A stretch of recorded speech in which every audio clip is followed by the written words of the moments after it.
জাতীয় কবি কাজী নজরুল ইসলামের ১২৫তম জন্মবার্ষিকী আজ।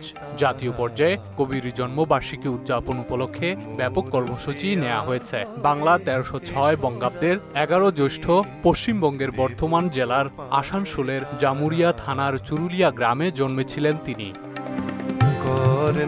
অসাম্প্রদায়িক চেতনা এবং নজরুল প্রতিপাদ্যে এবার জাতীয় কবির জন্মবার্ষিকী উদযাপিত হচ্ছে। জন্ম জয়ন্তী উপলক্ষে সংস্কৃতি মন্ত্রণালয়ের ৩ দিনব্যাপী অনুষ্ঠানের কর্মসূচি রয়েছে।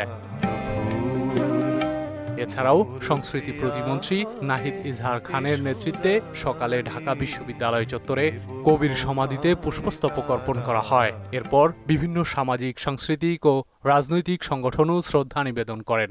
কাজী নজরুল ইসলাম আমাদের জাতীয় কবি, তার জন্মদিবসে ছুটিটা ঘোষণা করা হোক, সেটা এখনো হয়নি। এদিকে কবির সমাধিতে শ্রদ্ধা শেষে আওয়ামী লীগের সাধারণ সম্পাদক ওবায়দুল কাদের জানান, বিজয়কে সুসংহত রাখতে হলে সাম্প্রদায়িকতাকে বিনষ্ট ওয়ালটন ফ্রিজ কিনে অনেকের মতো আপনিও হয়ে যেতে পারেন মিলেনিয়াল। সেরা পণ্যের সেরা অফার করতে হবে।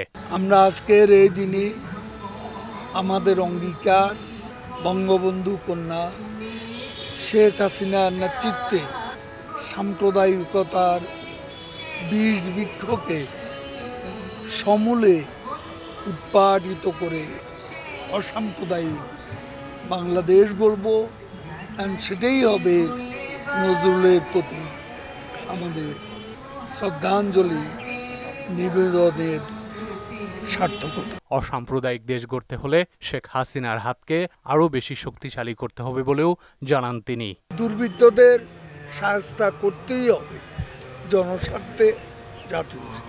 তানজিদ ভুইয়া, মোহনা সংবাদ।